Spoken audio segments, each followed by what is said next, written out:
Good afternoon, Chair, members of the board, and to the general public. You know what? This is once again another very emotional topic that if I didn't weigh in on, as law enforcement, I would be not completing my mission.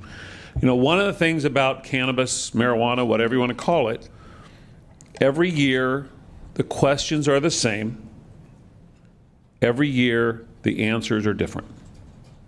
And here we are again. We're at a point where the second time this year we've talked about Rangeland, and with all due respect to the last two speakers, I wish they were correct.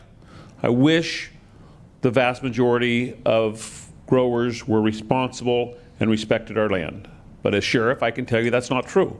The vast majority of locals who understand the importance of living and growing and raising your children in Mendocino County are responsible people. But I hate to inform people the dirty truth that this is about greed and not about cannabis. And that's what the topic is about, of rangeland versus greed. And if you want, I was raised in Humboldt County. I'm not very proud of where Humboldt County is right now, but in Humboldt County, certainly rangeland is on the table for growing cannabis.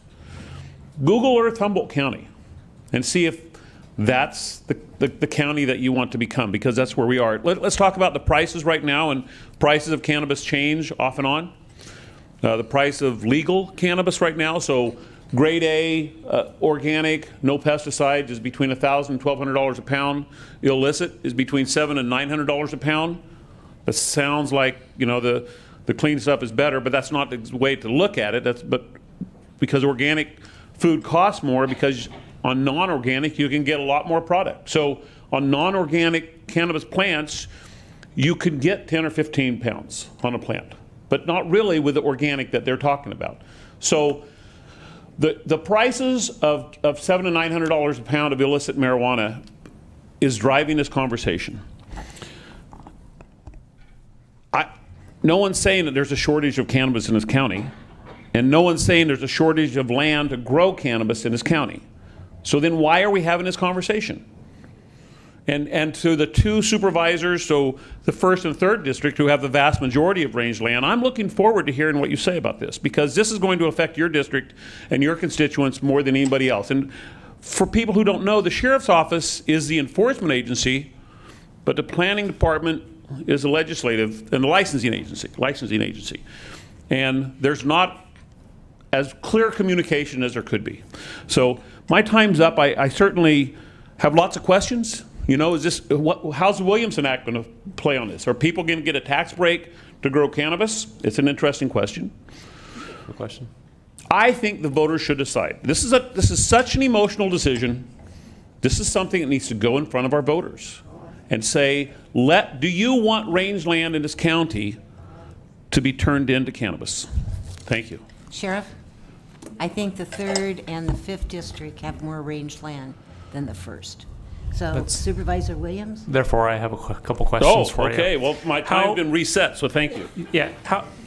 How many cultivation sites do we have countywide? I've heard a number as great as 9,000. Is that roughly? I think that's on the... how many would you...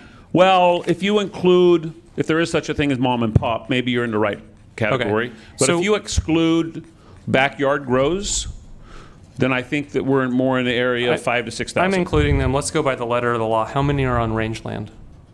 Supervisor, I have 2 people who work cannabis, and that's the same number we've had for the last 20 years. So I don't have the staffing to get specific statistics. So this is part of why I had brought up that satellite imagery, which isn't popular with everybody, I understand, months ago. I would like to have an accurate count so we know how many we're talking about. I don't care who they are. I just want a third party to tell us you have X and Y that are in rangeland. And Fish and Wildlife may be the answer to that question, because Fish and Wildlife has been keeping track of Humboldt counties. And I've seen their estimates. They're in the thousands as well. So I have a problem with creating all these outlaws. If we have thousands of people who can't get a permit, they're going to live in the black market. And so it's either we bring them into the system, we get tax revenue, we have a way to go out on the property, inspect, and have some environmental oversight, or we force them into the illicit market. If we force them into the illicit market, I understand law enforcement could shut them down. theoretically. It's a lot of resources you would need. What do we as a county do with all these people who don't have other marketable skills? I mean, we don't have a great economy here. This is what they've been doing maybe generationally. Certainly, And generationally. suddenly they don't have the resources to sell and go buy ag land. So I'm trying to look realistically. Do we ignore them and pretend that it's not going on and not give a permit, or do we enforce the law and deal with the consequences of it'll really hurt our environment losing the cash flow? Those are two different questions. That last That's one sentence, question. hurt our environment and cash flow, are apples and oranges, Supervisor. Hurt our environment, if you're talking about our earth environment, has nothing to do with our cash flow. If we have a regulated system, we have oversight, right? If we force these people into the illicit market, we have no oversight. They're going to do what they're going to do. We certainly have oversight. You should know, and I'm going to say a fact that I'm not proud of. Yeah.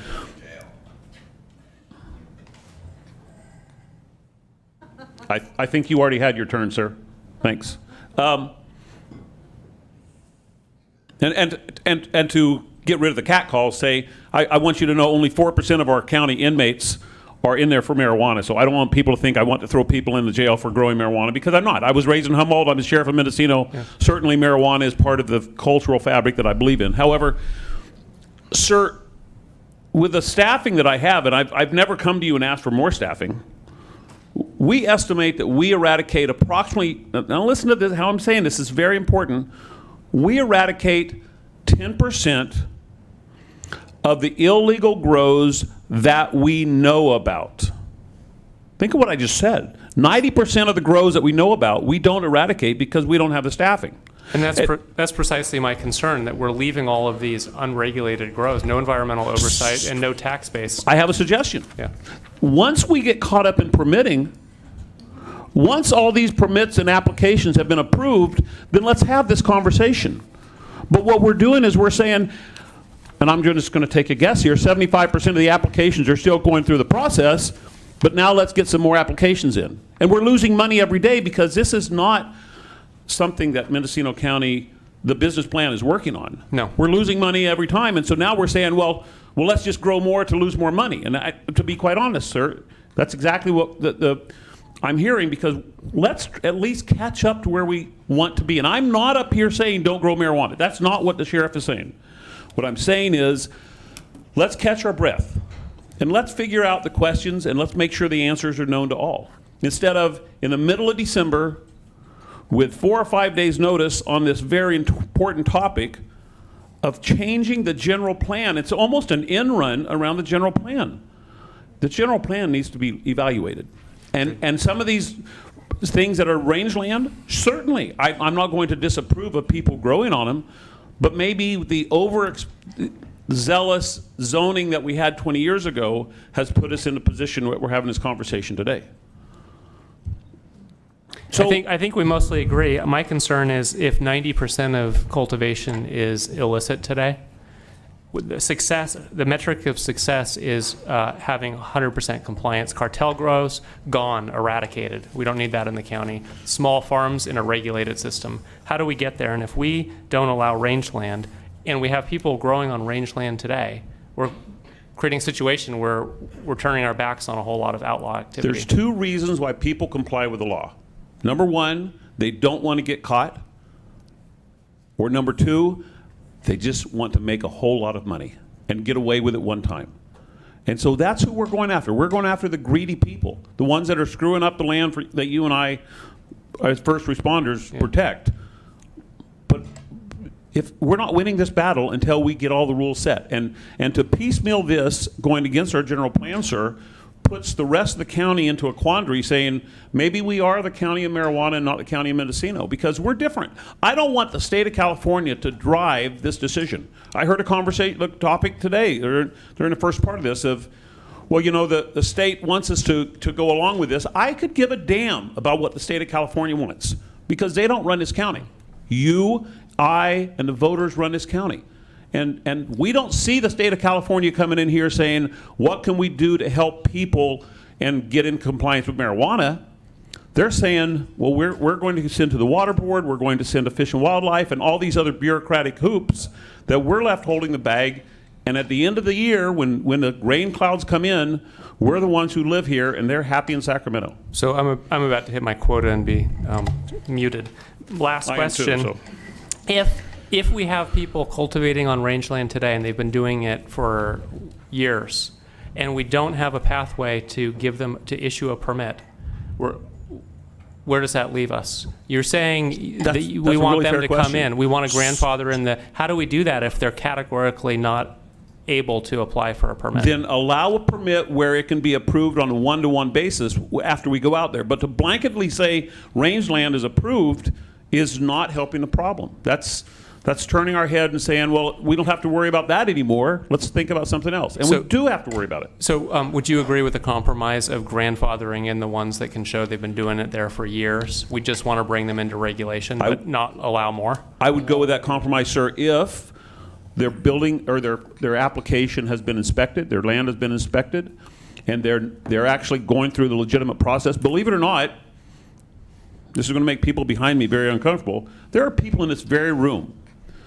that are thumbing their nose because their application has been in, they're growing cannabis, their application has not been approved, and I know where the vast majority of the cannabis is going, and it's not going where Proposition 64 wanted it to go. It's going onto the illicit market. And they're in this room right now, breathing the same air as us. They're residents of our city, our county, and they're hoping that this is going to go. They're hoping, well, we dodged that bullet. We can keep doing what we're doing, and we can hinder our application process to keep making the money we're doing. You wouldn't let me build a house like that, I'm sure. I wouldn't be able to build a house until a permit is approved. But that's not the way that cannabis is being run right now. But I think there is room in the middle, but not to blanketly approve. Thank you, Chair. Okay.